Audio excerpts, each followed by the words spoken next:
నమస్కారం SRK news కు స్వాగతం.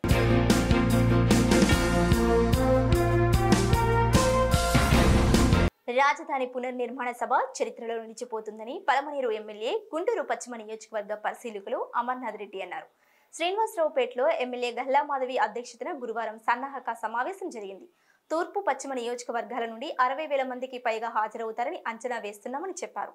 చివరిగా మేడే సందర్భంగా ఆటో డ్రైవర్లను గల్లా మాధవి ప్రత్యేకంగా అభినందించారు. పార్టీ నాయకులు, కార్యకర్తలు, అభిమానులు సమావేశంలో పాల్గొన్నారు. అమరావతి పునర్నిర్మాణ సభ మోడీ గారి చేతుల మీద నభూతో నభో భవిష్యత్ అనే విధంగా భారతదేశ చరిత్రలోనే ఆంధ్ర రాష్ట్ర రాజధాని పునర్నిర్మాణం ఒక మైలురాయిగా నిలిచిపోవాలనేటువంటి ఆలోచనతో ఈ ప్రాంత ప్రజలందరూ కూడా ఉన్నారు. ముఖ్యంగా గుంటూరు మున్సిపల్ కార్పొరేషన్లో గుంటూరు వెస్ట్కి సంబంధించి, ఈస్ట్కి సంబంధించి దాదాపు స్వచ్ఛందంగా 60,000 పైచిలుకు ప్రజలు వస్తారనేటువంటి నమ్మకంతో ఉన్నాం. ప్రతి ఒక్కరూ ఉత్సాహంగా ఉన్నారు. వాళ్ళకు కావాల్సినటువంటి ట్రాన్స్పోర్ట్ ఫెసిలిటీస్ కానీ, భోజన సౌకర్యాలు కానీ, వేసవి కాలం కాబట్టి త్రాగునీటికి సంబంధించినటువంటి సౌకర్యాలు కానీ అన్నీ కూడా పూర్తి స్థాయిలో అటు అధికారులతో కోఆర్డినేట్ చేసుకొని పార్టీ యంత్రాంగం మొత్తం కూడా, కూటమి పార్టీకి సంబంధించినటువంటి నాయకులు మొత్తం కూడా బ్రహ్మాండంగా కూడా ఈ కార్యక్రమాన్ని విజయవంతం చేయాలా అనేటువంటి ఆలోచనతో పనిచేస్తూ ఉన్నారు. గుంటూరు ఈ ప్రాంతం ప్రత్యేకంగా తెలుగుదేశం పార్టీకి పెట్టని కోట వంటిది. ఎప్పటి నుంచినో కీర్తిశేషులు నందమూరి తారక రామారావు గారు పార్టీ స్థాపించినటి నుంచి కూడా ఈ నియోజకవర్గం తెలుగుదేశం పార్టీకి బ్రహ్మాండంగా కూడా ఆనాటి నుంచి కూడా వెన్నంటున్నటువంటి నియోజకవర్గం. ఈ ప్రాంతంలో అతి ఎక్కువ మంది కూడా పక్కనే అమరావతి లాంటి మహానగరం వస్తూ ఉంది. గత ప్రభుత్వంలో ఆ నగరాన్ని రానీయకుండా గత ప్రభుత్వ నిర్ణయాలు, జగన్మోహన్ రెడ్డి గారి నిర్ణయాల వల్ల, దారుణమైనటువంటి నిర్ణయాల వల్ల పూర్తిగా కూడా అమరావతిని లేకుండా చేయాలనేటువంటి ఒక మూర్ఖపు ఆలోచనతో గతంలో జరిగాయి. దాన్ని తిరిగి మళ్ళీ చంద్రబాబు నాయుడు గారు తిరగరాసే కార్యక్రమం ద్వారా, ప్రజలు ఇచ్చినటువంటి అచంచలమైనటువంటి తీర్పు ద్వారా ఈరోజు అటు మోడీ గారు కానీ, ఇటు చంద్రబాబు నాయుడు గారు కానీ, పవన్ కళ్యాణ్ గారు కానీ ఈ కార్యక్రమాన్ని బ్రహ్మాండంగా కూడా విజయవంతం చేస్తూ ఈ రాష్ట్రానికి కేంద్రం నుంచి అన్ని విధాల సహాయ సహకారాలు వస్తాయనేటువంటి ఆలోచనతో ఈరోజుగా మోడీ గారి చేతుల మీదుగా ఈ కార్యక్రమాన్ని బ్రహ్మాండంగా విజయవంతం చేయాలనేటువంటి ఆలోచనతో ఉన్నారు. కాబట్టి అందరూ కూడా ఇక్కడ ఉన్నటువంటి పార్టీ నాయకత్వం మొత్తం కూడా అదేవిధంగా ఆ డివిజన్ పరిధిలో ఎవరైతే ఉన్నారో మహిళలు కావచ్చు, పార్టీకి సంబంధించినటువంటి నాయకులు కావచ్చు, వారందరినీ కూడా రేపు ఇక్కడి నుంచి తీసుకుపోయే సందర్భంలో అన్ని రకాలైనటువంటి ప్రికాషన్స్ తీసుకుంటున్నారు. పార్టీ పరంగా మేము కోరుకునేది కూడా ఈ కార్యక్రమం ఒక పార్టీకి సంబంధించింది కాదు, ప్రభుత్వం ఒకటే చేసేటువంటి కార్యక్రమం కాదు. ఈ ప్రాంతంలో పుట్టినటువంటి ప్రతి ఒక్క పౌరుడు కూడా దీన్ని ఒక ప్రతిష్టాత్మకంగా తీసుకొని అమరావతిని భారతదేశంలో బ్రహ్మాండమైనటువంటి పట్టణంగా రావాలా, గుంటూరు పక్కనే అటువంటి మహానగరం తయారు కావాలా అనేటువంటి ఒక ఆలోచన ఉన్నటువంటి ప్రతి ఒక్కరూ కూడా స్వచ్ఛందంగా ఈ కార్యక్రమంలో పాల్గొని దాన్ని బ్రహ్మాండంగా కూడా విజయవంతం చేయాలని చెప్పి నేను మనస్ఫూర్తిగా ఈ ప్రాంతవాసులందరినీ కూడా కోరుకుంటూ, ఆంధ్ర రాష్ట్రం నలుమూలల నుంచి కూడా, ఎందుకంటే ఈ ప్రాంతం ఆంధ్ర రాష్ట్ర నలుమూలల నుంచి కూడా తరలి రావడానికి సిద్ధంగా ఉన్నారు.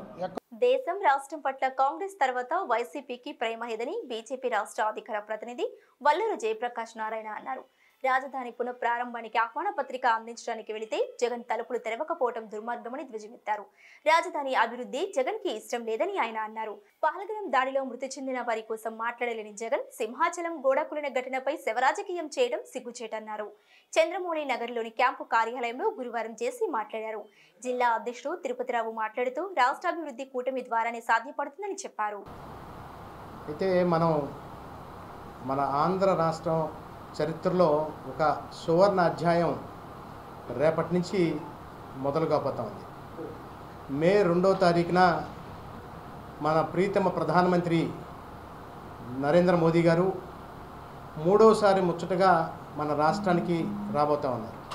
గతంలో 2 సార్లు ఈ ఎన్నిక జరిగిన తర్వాత 2024 సాధారణ ఎన్నికల తర్వాత ప్రభుత్వం ఏర్పడిన తర్వాత వారు వస్తూ ఉన్నారు. వచ్చారు 2 సార్లు. మొట్టమొదటిసారిగా చూసినట్లయితే వారు ప్రమాణ స్వీకారం రాష్ట్ర ప్రభుత్వం యొక్క ప్రమాణ స్వీకారానికి రావడం జరిగింది. 2వసారి వారు వచ్చినప్పుడు విశాఖపట్నం నగరానికి రావడం జరిగింది. విశాఖ నగరానికి వచ్చిన సందర్భంగా సుమారుగా 2 లక్షల కోట్ల రూపాయల పైన పైచిలకు అక్కడ అభివృద్ధి కార్యక్రమాలకి శంకుస్థాపనలను అదేవిధంగా ఇనాగరేషన్స్ చేయడం జరిగింది.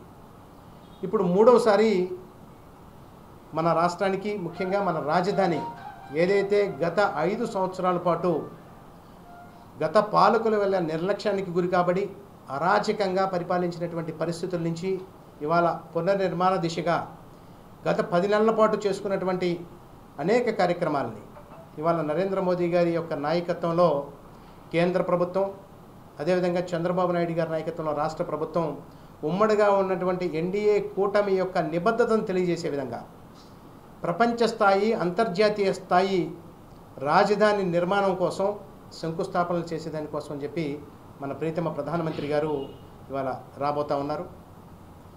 ముఖ్యంగా మనం చూసాం గత 5 సంవత్సరాల పాటు ఏ రకమైనటువంటి పరిపాలన జరిగిందో.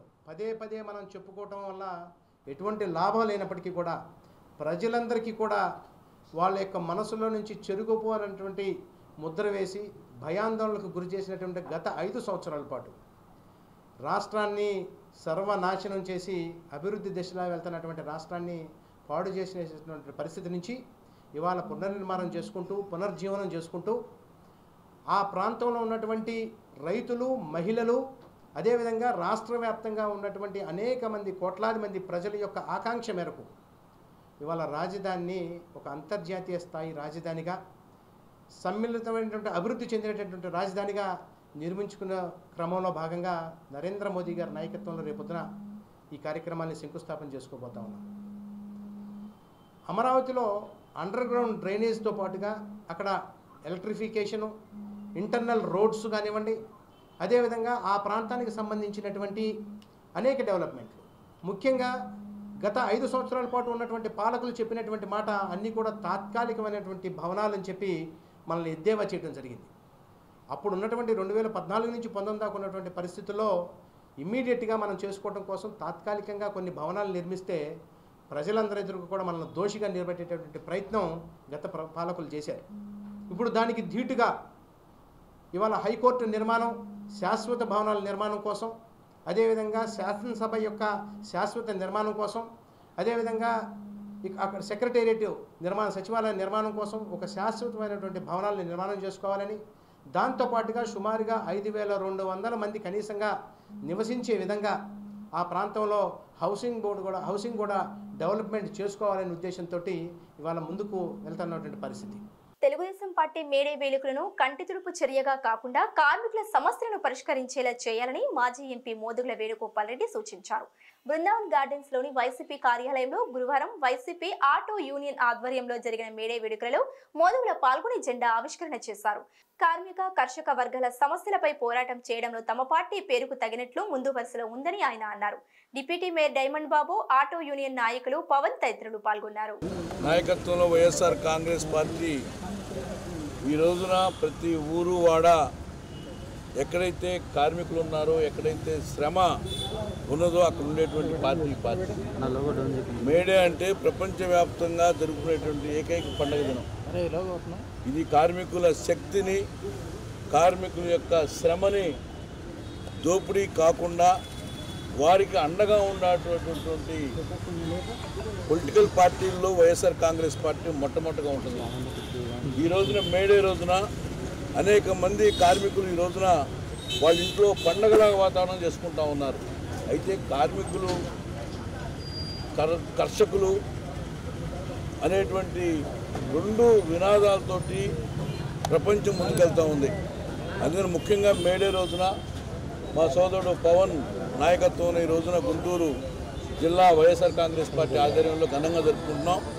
అయితే ఈ యొక్క కార్మికులకి న్యాయం చేయాల్సినటువంటి బాధ్యత తెలుగుదేశం పార్టీ ప్రభుత్వం నేర్చుకోవాలి. ఎందుకంటే సింపుల్గా మేడే అంటే ఇది ఒక అలంకారప్రాయంగా చేసేటువంటి రోజు కాదు.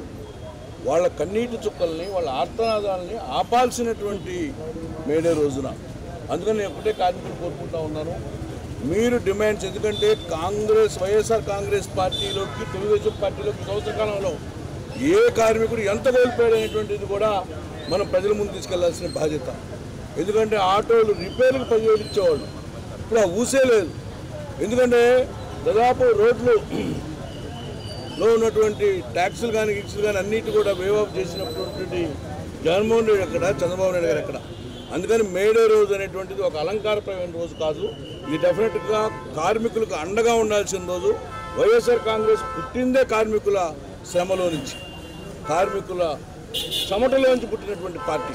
అందుకే చంద్రబాబు నాయుడు కంటే కూడా జగన్మోహన్ రెడ్డిని ఈరోజు మనసులో పెట్టుకున్నటువంటి ఈ యొక్క కార్మికులందరికీ పేరు పేరున ఉదయపూర్వక అభినందనలు తెలియజేసుకుంటూ, మరొకసారి మీ అందరికి కూడా వైఎస్ఆర్ కాంగ్రెస్ పార్టీ ఎప్పుడు కూడా వెన్నుదండుగా అండగా ఉంటుందని చెప్పి తెలియజేస్తూ కార్మికుల దినోత్సవం సందర్భంగా గురువారం ఏఐటీయూసీ ఆధ్వర్యంలో శ్రామిక జన ప్రదర్శన గురువారం అట్టహాసంగా జరిగింది. ఆనగ్రహారంలోని రేగుల రాఘవయ్య భవన్ నుంచి కొత్తపేట మల్లయ్యలింగం భవనం వరకు ఈ ప్రదర్శన కొనసాగింది. సిపిఐ రాష్ట్ర సహాయ కార్యదర్శి ముప్పళ నాగేశ్వరరావు పాల్గొని జెండా ఆవిష్కరణ చేసిన అనంతరం మాట్లాడారు. కేంద్ర ప్రభుత్వం 4 కార్మిక చట్టాలను తెచ్చి తీవ్రంగా ఇబ్బందులు పెడుతుందని ఆయన మండిపడ్డారు. సిపిఐ నగర కార్యదర్శి కోట మాల్గద్రి, ఏఐటీయూసీ నాయకులు రావుల అంజిబాబు తదితరులు పాల్గొన్నారు. రాజధాని పునర్నిర్మాణానికి మోదీ రాకను వ్యతిరేకిస్తూ గుంటూరు కాంగ్రెస్ పార్టీ కార్యాలయం వద్ద గురువారం ఎన్ఎస్యుఐ నిరసన కార్యక్రమాన్ని చేపట్టింది. గతంలో గుప్పెడు మట్టి, చెంబుడు నీళ్లతో మోదీ రాష్ట్ర ప్రజలను మోసం చేశారని ఎన్ఎస్యుఐ జిల్లా అధ్యక్షుడు కరీం ధ్వజమెత్తారు. రాష్ట్ర అధ్యక్షురాలు షర్మిలపై దాడి చేసిన వారిని కఠినంగా శిక్షించాలని డిమాండ్ చేశారు. తన్వీర్, మీరావలి, సాయి కృష్ణ, సలాం, యేసుబాబు, జానీ తదితరులు పాల్గొన్నారు.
నమ్మించి ఆంధ్ర రాష్ట్ర ప్రజలను మోసం చేసిన నరేంద్ర మోడీ, మోసం చేసిన నరేంద్ర మోడీ. ఈ వార్తలు ఇంతటితో సమాప్తం. నమస్కారం.